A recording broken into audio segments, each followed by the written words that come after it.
Bonjour, bienvenue à l'accolade. Ça fait un petit bout qu'on ne vous a pas fait une vidéo là, en temps de COVID. Alors, à la première vague, on vous avait fait beaucoup de vidéos par rapport à comment on peut gérer nos émotions, qui sont plus de type anxiogène par rapport au virus, ou tout ce qu'on entendait parler. Puis bon, c'était la première fois, on était quand même assez ébranlé par la situation. Et là, ce qu'on s'aperçoit avec la deuxième vague, c'est que, il commence à avoir une petite vague de découragement qu'on entend dans les propos, qu'on perçoit aussi parfois dans le discours des gens. Alors, on s'est questionné à la colonne, on s'est dit, comment on peut aider les gens à trouver une façon de sortir de ce brouillard-là, peut-être qui peut s'installer, qui génère un découragement ou des frustrations rattachées un petit peu à ça, cette espèce de discours-là qu'on entend beaucoup qui dit « ça va-tu finir, on s'en sortira pas ». Bon, cette espèce de réflexion-là qui nous exprime un découragement. Comment on peut prendre un recul? Puis là, on s'est dit comment fait le chercheur de perles pour ne pas se décourager? On a fait nos petites recherches, on ne connaissait pas ça. Je dis on, parce que là, en ce moment, je suis accompagnée de ma collègue Lauriane. Vous ne la voyez pas parce qu'il faut garder le 2 mètres, mais vous pouvez l'entendre, elle risque d'interrompre ou de bonifier mes interventions. Ceci dit, et je suis Gabrielle en passant, j'ai oublié de me présenter. Ceci dit, alors on s'est dit, le chercheur de perles, parce que s'il y a une chose qui est difficile dans la vie, c'est de trouver une perle. Et pourtant, on peut aller dans un joaillier, chez un joaillier, on peut aller dans une bijouterie et acheter un bijou sur lequel il y a une perle. Alors, ça existe.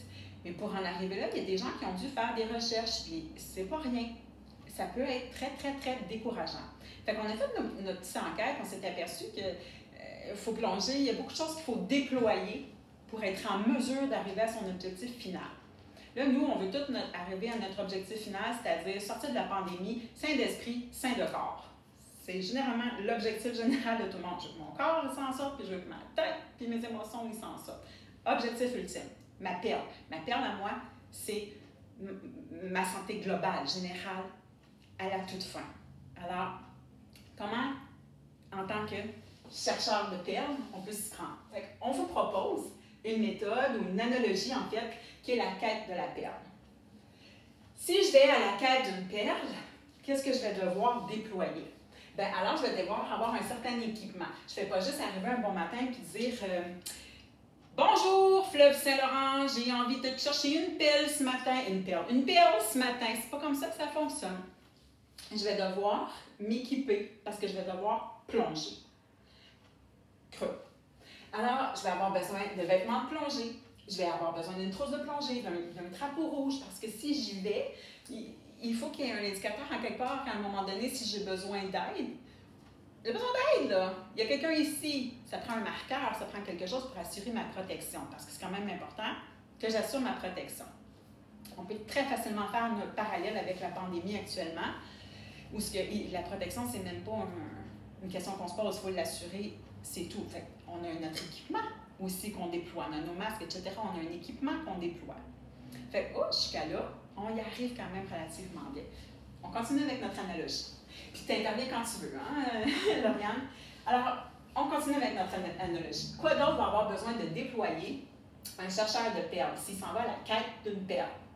On en revient, nous aussi, on s'en va à la quête de notre perle qui est notre santé globale au final. Alors, il va devoir déployer des habiletés. Ici, on a soulevé, il va devoir savoir nager, il va devoir savoir plonger, ça va de soi. Mais c'est pas si facile que ça, c'est pas parce que tu sais nager que tu sais plonger. Il faut apprendre, il y a des techniques à ça. Il va devoir savoir utiliser différentes formes de respiration. Il va devoir apprendre à bouger dans l'eau parce qu'il va devoir chercher, il va devoir manipuler des choses, il va devoir se déplacer, il va devoir s'immobiliser, ça va prendre un certain contrôle du corps aussi. Il va devoir scruter, déterrer. Alors, la pandémie, il faut que j'assure aussi que mon corps reste en mouvement. C'est quoi les habiletés que je vais déployer ou que j'ai besoin de déployer moi pour assurer mon objectif ultime, ma santé globale, mentale, physique, émotive? Comment je vais faire ça? C'est quoi les habiletés que j'ai besoin? Lauriane, c'est quoi les habiletés que je pourrais avoir besoin de développer, de déployer? De savoir-faire. Je vais être plus dans les émotions, savoir m'adapter. Je ne suis pas à la bonne place, par exemple. Physiquement.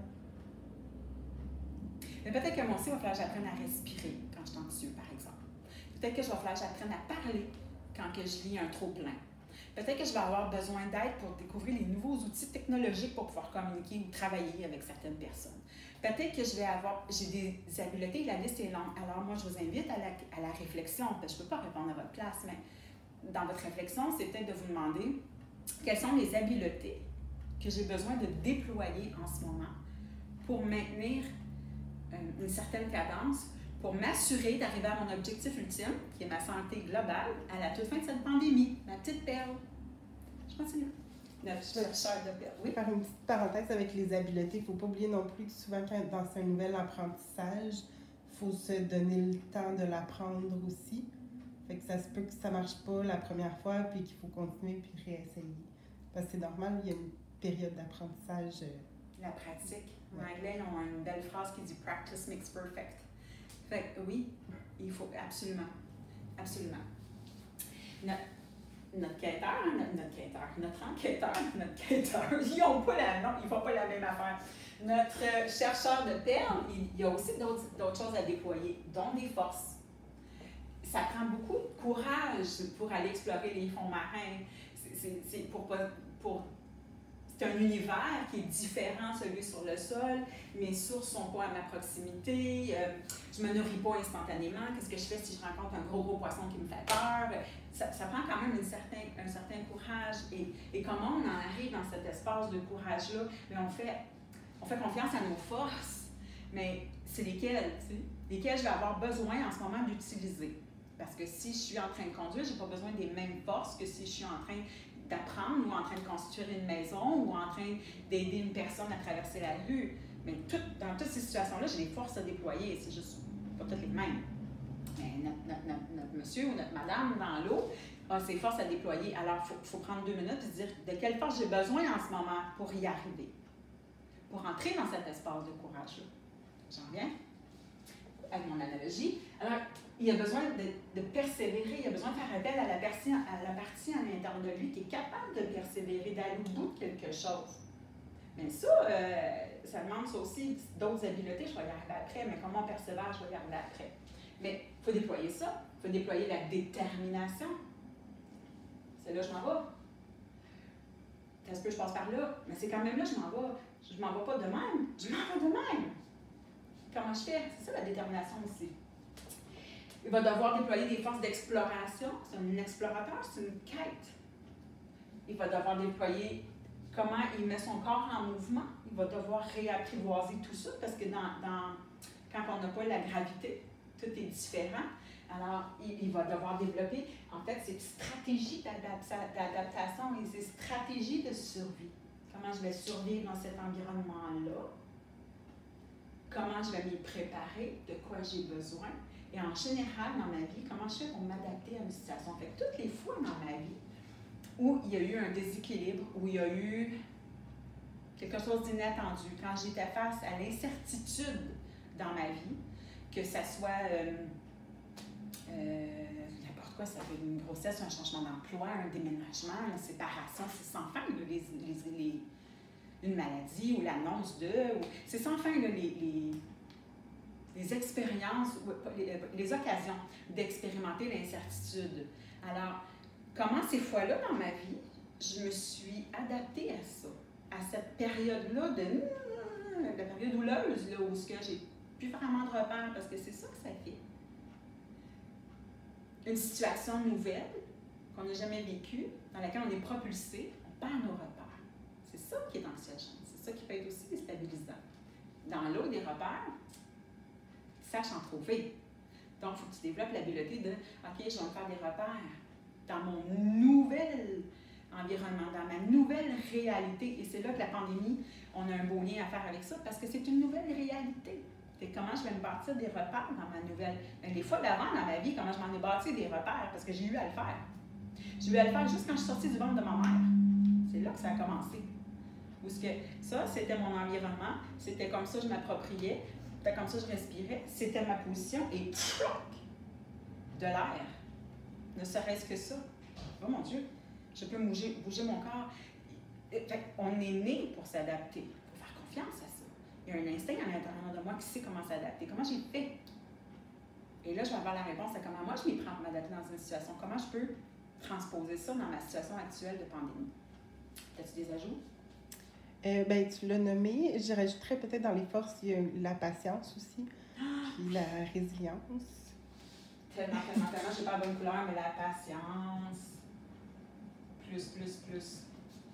La résilience, tout à fait. Hein? La résilience étant la capacité de rebondir sur d'une situation difficile. Fait, comment je vais faire de ma situation difficile aujourd'hui quelque chose de constructif pour mon avenir prochain. Et c'est là que ça nous amène à nos cognitions. Notre chercheur de perles, il va être obligé de déployer un certain schème cognitif. Hein? Il y a quelque chose dans les façons de raisonner, dans les façons de réfléchir, de penser, qui a à être mis de l'avant pour être en mesure de persévérer, déterminer, développer ses stratégies. Tout ce qu'on a nommé précédemment et ce que tu viens de dire, c'est précisément ça. Alors, si j'en viens à lui, ben, il va devoir focaliser sur ses objectifs. Mon objectif, c'est de trouver ma perle. Mais pourquoi? Pourquoi c'est ça mon objectif? Pourquoi j'ai choisi ça? J'aurais pu choisir d'être astronaute, d'être plombier. J'ai choisi plein de choses. J'ai choisi d'être chercheur de perles. Pourquoi? Et là, on a la liste des motivations. Quand on dit qu'il faut persévérer, il faut trouver nos motivations à le faire. Fait, quand on se pose la question pourquoi je fais ça, je suis en train de faire ce choix-là. Pourquoi c'est ça mon objectif? Notre objectif dans la pandémie, c'était quoi? Ben, c'est le bien-être. Le bien-être au final, hein? Physique, mental et émotif. Alors, si ça, c'est pourquoi c'est mon objectif? Ben, parce que la vie est pas mal moins compliquée dans ce temps-là. Ça va de soi, là. Fait que si ça, c'est mon objectif, puis que je focalise sur mes motivations, mes raisons pourquoi j'ai choisi cet objectif-là, bien parce que ma vie est plus facile, parce que le bien-être, c'est un état qui propulse de l'avant, parce que ça permet de faire plein de choses, parce que ça m'assure une continuité, parce que ça me donne de l'espoir, parce que ça me donne une raison de, en ce moment, faire chaque petit pas, parce que ça me permet d'avoir quelque chose comment on dit, à envisager. Ça me permet de me projeter dans quelque chose qui est sain, qui est constructif. Alors, assurément, je vais rentrer dans ce mode de réflexion-là qui a envie d'être dans un espace qui est favorable à cet objectif-là. Fait que je vais déjà commencer à adopter les comportements qui viennent avec, c'est clair, parce que je sais pourquoi je fais ça, ça a un sens. Je vais le faire. Ça a un sens, on le fait. Ça n'a pas de sens, on ne le fait pas. Généralement, les humains, cette fâcheuse habitude-là. Va devoir aussi, dans tout ce qui se passe du côté mental, trouver des informations qui sont importantes et utiles, parce qu'on s'en souvient, ils cherchent une perle. Où est-ce qu'ils sont? Est-ce qu'ils devraient aller à Tahiti? Parce qu'on a appris ça. Ils sont principalement là. Il y en a ailleurs, mais il y en a beaucoup là. OK, comment ça marche aller à Tahiti? Qu'est-ce que j'ai besoin de me rendre là? Quand est-ce que je peux me rendre là? Rendu là, comment ça se passe? Comment ça fonctionne la plongée là-bas? Est-ce que je suis accompagnée? Est-ce que je suis ça? De quoi j'ai besoin? Où, quand, comment? C'est la même chose avec la pandémie. C'est quoi mes sources qui me font sentir à risque de quelque chose? À risque de peut-être perdre la tête, à risque de peut-être perdre la santé, à risque de faire une dépression, à risque de faire un burn-out, à risque, parce qu'on le sait, quand on va bien, quand on va moins bien. On peut l'ignorer, mais on a des indicateurs, le corps, l'émotion, l'insomnie, il y a plein d'indicateurs. Alors, qu'est-ce qui me met à risque? Sachant cela, sachant que j'ai des facteurs de risque dans ma vie, je vais aller chercher l'information pour venir m'assurer de gérer mes risques. On est dans la gestion du risque dans un contexte de pandémie. On soit un employeur, un employé, un ami, une personne, soit individuellement, on est dans la gestion des risques. Le risque de ma santé, le physique, la santé mentale, la santé affective. OK? Que j'ai besoin? Où sont les informations? Et on va chercher pour venir compenser. As-tu quelque chose à ajouter? Non, je pense que c'est très complet. C'est clair? Oui.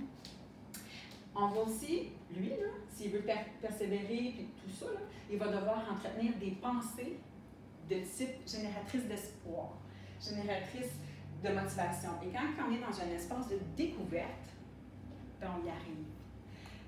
La différence entre un étudiant stimulé puis un étudiant démotivé, c'est l'espace de découverte.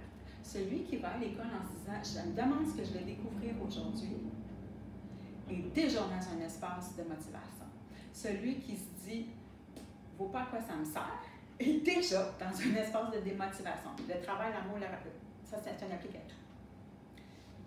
Lui, là, assurément, il est dans une découverte constante.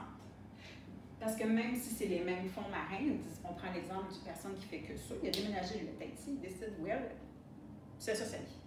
Mais ça reste qu'il y a du mouvement là, dans les fonds marins. C'est pas nécessairement, tu ne croises pas toujours le même poisson. Là. Salut Nemo, là. Salut Doris, c'est pas comme ça que ça se passe. On ne croise pas nécessairement. Il y a du mouvement parce que la vie, elle est continuellement en mouvement. Notre pandémie est en train de nous montrer, elle aussi, elle est en mouvement. Notre virus qui est en mouvement, est en mutation, etc. Les réactions ne sont pas les mêmes d'un groupe d'individus à un autre, selon un temps de l'année à un autre. Il y a du mouvement parce que la vie est en mouvement. La Terre est en mouvement. Alors, on doit être nous aussi en mouvement avec le mouvement. Fait que si on le fait dans une façon, dans une perspective cognitive où on ne sait pas trop pourquoi on fait ça, où oh mon Dieu, on n'y arrivera jamais. Lui, s'il part dans l'idée qu'il n'y arrivera jamais, ne cherchez pas un bijou avec une perle. Parce que si tous les chercheurs de perles partent comme ça, trouvez-vous des zircons, ou je ne sais pas trop, toutes les perles, toutes les pierres précieuses, il y a quelqu'un qui ne s'est pas découragé et qui a cherché longtemps pour en arriver là. Et on a ce monde fantastique-là, avec toutes ces belles pierres précieuses. Fait finalement, la plus-value de cette quête-là, qui était si difficile, la plus-value est merveilleuse. Ça fait de ce monde quelque chose de fantastique. Ce qui font qu'ils y arrivent, c'est qu'ils sont dans l'espace de découverte. Notre chercheur de perles, quand il se positionne en découverte, oui, il cherche son huître, il cherche. Mais pendant ce temps-là, wow, c'est donc bien un beau corail. Wow, c'est donc bien un beau poisson. Wow, c'est donc bien un gros poisson. Ah, ils sont donc bien cute. Sans fin. Alors, ça rend le processus, ça rend le cheminement fascinant, agréable, intéressant. Parce que c'est pas lourd de le faire. C'est stimulant de le faire. C'est, je trouve pas le mot, mais éblouissant, tu l'avais dit tantôt. Il y a une zone qui est le fun là-dedans. Fait, finalement, dans les deux cas, la personne qui se dit « je ne sais pas pourquoi je fais ça, je fais le métier que je n'aurais pas voulu faire, j'aurais voulu faire d'autres choses dans la vie, je sais pas, j'en trouverai jamais de perles, c'est rare, puis ça se trouve pas, puis là, la pandémie, les statistiques, on peut faire la même chose avec les perles. Là. Même affaire. La quantité de huîtres qui se mangent versus la quantité de huîtres qui se mettent sur une bague, c'est ça la proportion. Ceux-là, celle-là. Et pourtant, il y en a sur les bagues. On est dans l'état d'esprit des choses. Il ne se dit pas, oh mon Dieu, c'est presque impossible, qu'est-ce que je suis en train de faire là, je n'y arriverai pas. Il est en train de se dire, wow, comment, pendant que je vais y arriver, quoi d'autre qui va se passer? Oui, il cherche, mais il n'est pas fait. Il n'est pas comme ça, il est comme ça. Ça change tout. Alors, c'est comme ça qu'on entretient tout ça. Je vais rajouter aussi sur l'importance du discours interne, que ça a un gros impact aussi sur les émotions, puis souvent sur la mise en action aussi. Fait qu'avec un état d'esprit où est-ce que c'est que des pensées décourageantes ou des pensées plus dans le négatif, souvent nos émotions vont être en lien. Fait qu'en changeant ce discours-là, des fois, ça peut faire un impact aussi. J'ai le goût de dire, pas des fois. Pas des fois. Ça va faire un impact. C'est sûr. On l'a prouvé, ça, dans une autre vidéo, vous irez le voir, le tableau des pensées, on l'a fait la preuve de ça. Quoi d'autre que va devoir, parce que j'en reviens encore à ma comparaison, à l'analogie, ou je ne sais pas trop comment on s'appelle, mais notre chercheur de perles, il va devoir aussi déployer des émotions, ou en tout cas, il va s'en générer des émotions, de toute façon. Que tu n'en déploies pas, il va en avoir. Mais c'est à quelles émotions, parce que lui aussi, dans l'eau, si vous écoutez des reportages de gens qui ont fait des excursions ou qui ont fait des expéditions à très très long terme, qui l'ont fait seuls, qui l'ont fait dans l'eau, ils ont eu leur moment d'angoisse, eux autres aussi. Ils ont eu leur moment de « oh boy, quelle idée de génie ». Ils ont eu ces moments-là. Ils vont tous vous le dire. Mais les moments de fascination ont été beaucoup plus grands, ont été beaucoup plus envahissants. Pourquoi? Mais parce que c'est là que le focus a été mis. C'est là que l'importance a été attribuée. Est-ce que je vais donner beaucoup plus d'importance à mon anxiété ou à à mon découragement ou je vais donner beaucoup plus d'importance à ma fascination, à ma découverte. C'est là que ça se passe. Parce que tout comme dans les fonds marins où on n'a plus de repères, où on peut se sentir très très seul, où on peut être perdu, désorienté, découragé parce qu'on ne trouve pas, puis c'est peut-être son gagne-pain, il faudrait qu'il trouve. La comparaison là, avec la pandémie, moi je pense qu'elle fait du sens. On n'est pas pire dedans. Alors, il les a aussi, ces moments de frustration, si ça fait, je ne sais pas qu'on il, je dis tout le temps, il, ça peut être une femme, hein, c'est super sexy ce que je fais là, mais il peut être en train de chercher, la personne pourrait être en train, l'individu, pourrait être en train de chercher, c'est frustrant de ne pas trouver. Ça peut être aussi anxiogène de se retourner et se demander, n'importe qui s'est perdu le sait ça. Où suis-je? C'est anxiogène ça. C'est anxiogène de dire, je sais assez d'oxygène dans ma bonbonne. C'est anxiogène ça aussi. Vais-je y arriver? Ils doivent se poser cette question-là 1000 fois par semaine. Et pourtant, je répète, il y a des perles sur les bijoux. Oui, on peut y arriver. Notre perle à nous, on s'en rappelle, c'est bien important qu'on se rappelle de l'objectif. Notre perle à nous, notre santé globale, physique, mentale, affective, à la fin de la pandémie.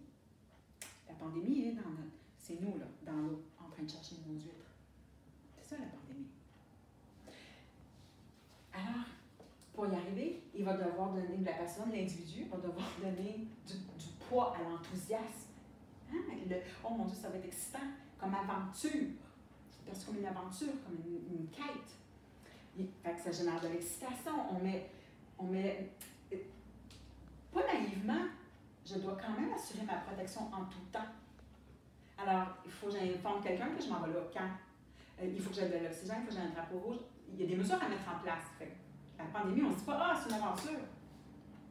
On assure sa protection à travers l'aventure. C'est sûr que si je suis dans un esprit de découverte et de quête pour quelque chose un objectif en tout cas qui me fait du bien, bien, ça génère de la joie. Si je suis dans le mode découverte, ça génère de la surprise, de la fascination, de l'éblouissement. Et si je le prends dans cette perspective-là, parce que je fais confiance à mes forces et je fais confiance à mes habiletés, bien, je vais calme. Je vais être serein pendant. Et le moment d'angoisse qui va surgir, je vais l'accueillir, je vais dire « Ah, il y a une vague d'angoisse. » Mais une vague, ça repart. Finalement, la COVID, vague. Okay. Donc, ce qui est à retenir, comment on fait pour tenir à l'écart le découragement? On se met en mode découverte. On trouve les utilités transposables, qu'est-ce que j'ai appris, qu'est-ce que j'ai découvert, les nouveaux renseignements, les nouvelles méthodes, les nouvelles sur moi, sur les façons de faire, comment je vais transposer ça après, dans mon après-pandémie, quand je vais avoir atteint mon objectif de santé globale.